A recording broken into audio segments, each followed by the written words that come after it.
All right, we're going to be talking about AI today. I got my friend John Aspinall, former Magzonian, and Mag is currently working on selling some AI agents, and John plays with AI all day long, and it's crazy how much AI knowledge she has. So, John, you're going to lead the conversation here. Um, what are you seeing? What do you find interesting, and what questions do you have for me? What I find interesting is that what I find interesting. I find interesting that there are a lot of tools that people play with too much, and there's a lot of tools people don't play with at all. One being the hot topic right now, Anthropic and Claude. The Claude usage went through the roof after Trump's little speech, and I think that's something to pay attention to when something is that powerful. I think that too many people are playing with ChatGPT. ChatGPT is like a Swiss Army knife. My wife uses ChatGPT to just write letters and for the kids and stuff like that. I go for more advanced stuff. I'm looking for more of the agentic stuff that's going to do it for me. That's going to, where can I do something? Where can I best spend time that's going to do it for me? And that's so much so that I have every AI tool paid for, but I upgraded my Claude to the max because I use it so much now that I think that that's something worthy to look into. Perfect answer. And I think that's an easy takeaway for people to realize that like where people spend their time in AI is going to shift tremendously between now and the singularity. Sometime in the next 2 years, AI is going to get so advanced, it's going to have all of the world's knowledge, ability in one tool, and nobody can predict past that. So, John, do you want to make a prediction? Well, I did make a prediction in the ecom space that in 2026, PPC agencies won't be a thing and they'll shift to conversion agencies where they're focused on creative paired with the advertising, and that's coming into fruition. So, if Yeah, I'm Nostradamus at all, I would say that I think you've said before that Google's not always the first, but they're going to be the best. And that ChatGPT came into it first with an LLM, and then I think that Google is single-handedly dominating the space with things like Google's Pomely, with Google's Flow, with Google. They're just coming out with record things, and the industry standard now for image generation is Nano Banana and now Nano Banana 2. But I think that there's going to be a lot of sleepers out there. For example, when you ask for creative or image generation with AI, most people are in two houses where it's either Google or it's in ChatGPT. And ChatGPT is slow and it's not always amazing, but people often forget the third party at the table, which is Grok. And Grok is very polarizing. I know you like that kind of stuff I because do. of Elon. But if people would separate the person from the company and they actually look at image generation in Grok, it's actually fantastic, and it's actually really snappy and fast, and it does Less reference. limitations too. Well, yeah, but I'm talking in terms of for the brand owner and someone in ecom and someone that's doing that kind of stuff, where Grok will spit out two iterations in the speed of Gemini than just one, right? And it's not watermarked, so you don't have to worry about a watermark removal with Gemini, even though that's very easy. But I think that a lot of people are sleeping on it, so much so that I'm entertaining going for like the super grok and paying for that. So for me, I look at it like, is it so good that I'm willing to spend more money doing it? And I can't justify spending the $100 more for ChatGPT. I don't use it. I can't justify spending, even though I love Perplexity. Perplexity now for the max plan allows Perplexity Computer, which looks insanely amazing, and I love Perplexity. That's my default for search. But I think Perplexity is a tool in the toolbox. Case in point, I use NotebookLM, again, another Google tool for knowledge management. Google is going to win. That's my prediction. Yeah, but but see, here's the thing. You can put up to 100 links as sources inside of a Notebook LM notebook. Google allows you to do deep research, which will get you really good of an amount of a way there. What I do is I go to Perplexity. I say, give me 100 links, nothing else, just the links, no context, no anything. as a subject matter expert for this topic. And then copy it over. And Perplexity will give me just 100 links. And what I'm doing is I'm taking that rich data from Perplexity that's highly relevant, and I'm throwing it in NotebookLM, and instantly I have 100 sources. So me announcing that I'm now going to be doing done for you AI for other companies, what is the first service that you think I should offer that people need right now based on all of your conversations in the space and with businesses? Yeah, so the biggest thing is not can you do it, but can you do it for me, right? So a tool can be great. I can plug this in here and it'll spit this out. But what's the end result? How do I save time in my day? And that's what I look at for AI, was like, how much time savings could it be? Like if I onboard a new client for my agency, I want to go into Claude and just do /onboard new client. And then it'll go and make the folders. It'll go and do agentically all that sort of stuff, all that busy work that you would have like a VA do. So that saves time for me, and time is now equated to money. So that saves me money, right? So it's not just making a cool tool or a cool process or something cool with AI. I think in 2026, people are over that. I think it's just, how can I then apply this to saving time? Okay, so application. Here's why I think MAG is going to succeed, and you can tell me your thoughts. We're really good at application, and we have 1,000 SOPs already baked, and we've already built the AI agents for real world scenarios. And every business ever onboards either a customer or client or an employee, and that's very, very helpful. And most agencies in 2026 in our Amazon space, they seem to be doing everything manually still, right? Like, oh, here's shadow this guy for 2 weeks, you'll be fine, good luck. No checklists, no, you got to learn these things, no quiz or tests, nothing like that. All right, John, what questions do you have for me with AI in general? And then I know I'll give you the rest of the time.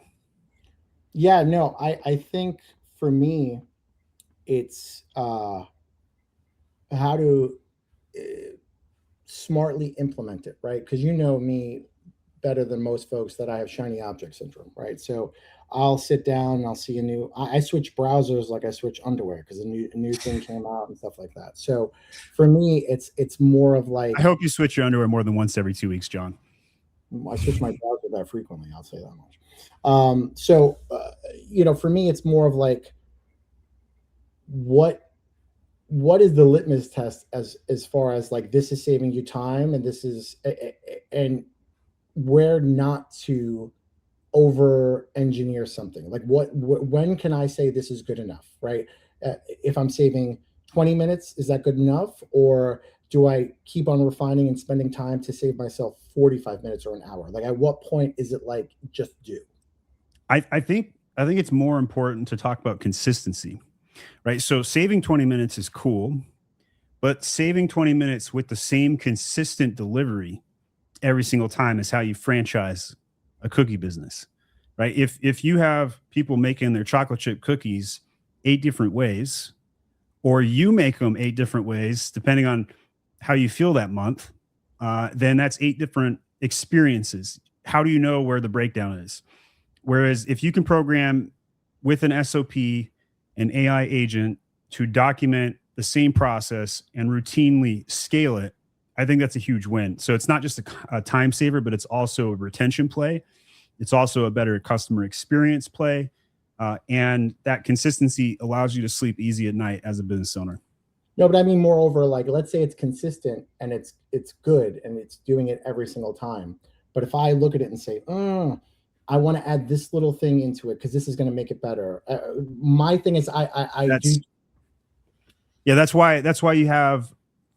We're going to try and position the service so that it's not just one setup and leave. It's an ongoing tweak. It's an ongoing conversation. Okay, what did we say for you last week? What do you have new now? Or what 5% you want us to work on next, and keep it going, and ever improve it, in theory. So we'll see if the market responds to that kind of offering. I think people have the idea that they want to engage more in AI, but they just don't know how to, or they spend so much time exploring like you do, and then don't get the payout, and they're burned from that. So we have to get them early wins and then consistent wins over time. I don't know. But I think it also has to be like,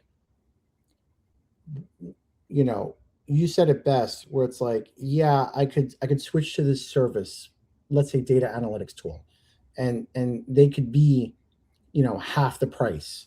But if it's going to take implementation, it's going to cause a hiccup in my org of 400 to 500 people. Even at half the price, it's still not worth it to change.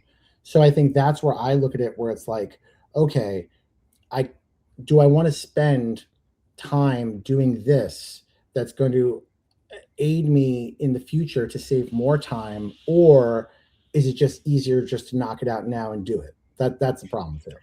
So I don't think this has that same fallacy, and I'll explain why.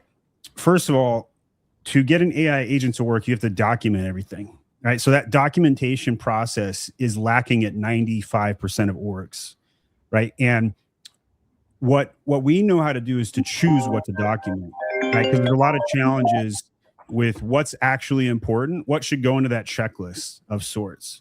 So I don't think there is a sunk cost of time in switching in this particular instance. And the payout is more exponential in this instance too, because you're going to be able to cut seats. You're going to be able to standardize processes, which is the value of an SOP, but you didn't set up the SOP because your org won't follow them anyway. But guess what? Now you get them to follow it because it's the AI agent who's using it. And you can test that and you can see it. Took Chick-fil-A's founder 10 years to get his org to say, it's my pleasure. And I love it. I love it. I love it every time I go to Chick-fil-A. And it's consistent. I will say that I did reference that with another company that I will say, I think it's in your neck of the woods. It's not in my neck of the woods yet. When we go to Florida, it's there. It's called Dutch Bros, and it's a coffee shop. Never heard of it. And I don't drink coffee. That's why. Well, you know, whatever. But their experience and it's very Chick-fil-A. It's very much a Chick-fil-A experience, and you walk away feeling better about giving your money out to someone. And I think that loops back to the AI, is like someone has no problem paying for a service or a tool if they get that ooey gooey warm feeling that, ooh, I did something good and I saved time and I saved money. But I think going back to it, there's all these things out there. There's OpenClaw, ClaudeBot, whatever you want to call it. Everyone's trying to do it. And I myself have spent so much time setting up a VPS, doing this, setting up Telegram, doing this, doing that. And then it's all set up and I look at it and I'm like, well, crap, what do I need it to do? And then I need to do something. And then, oh, wait, you don't have that plugin installed. You got to install another plugin to do this. So then you go down the rabbit hole of spending too many hours on AI, and did you get anything done? And that to me is like, I have like a Pomodoro timer that I allocate myself, that if I'm looking at a new tool or a new feature, I click the timer on. And then for me, when the timer goes off, if I don't have something done, or if I don't have immediate value where I can use that, I leave, because otherwise it's a huge time suck and I can't do it. So I think there's a scaling element to this, like how many employees you have to be, what is the use case for it. So I think it's really important to address. All right. So what are you hoping to achieve this next year in 2026 with AI that maybe you couldn't have done last year? Yeah. So especially because I'm knee deep in creative and doing images for clients and strategy for clients at the agency and stuff like that, I think that from a operational standpoint, AI is really good to do this, but from a creative standpoint, it's still very hard, because with creative, there's a lot of tools out there that are doing, there's Pixie, there's listing optimization AI, there's all these guys that are doing really good stuff. But when it comes to a go-to-market deliverable for a client, it's still not there. So you still need the human in the loop. That's a phrase tossed around in AI all the time. There's always going to be a human in the loop, at least for the foreseeable future. The question is, which Fruit Loop human do you want? and for me, it's like, I'm still not buttoned up, or AI still not buttoned up, or a mixture of the two, for scaling creative. Now, you can scale creative for the one-off person that just launched on Amazon, has no assets, just get up and go. To them, that's beautiful. But for a mid-market enterprise client, they require consistency. And unfortunately, AI does not provide consistency in creative just yet. And they probably don't even have their brand style guidebook ready yet, too, which makes that hard to deliver said consistency. All right. But it does loop back into Google again. All roads lead back to Google, because Google's, again, this tool broke the internet. Google's Pomeli, whatever you want to call it, literally does photo shoot style images with no watermark that you can, for me, I talk about seasonal merchandising a lot. It has seasonal merchandising baked into it. So you can take your photos of your products, put them in there, and change it to Halloween. You could change it to Father's Day. You could change it to Easter. And I think it's crazy that that's there, that that's free, and that so many brands don't even know about it. And I think it's just tapping into that. That's how good AI is getting. It's just a matter of time before someone else is able to do that. And when someone else does it, Google's just going to be on to the next thing and scaling it even further.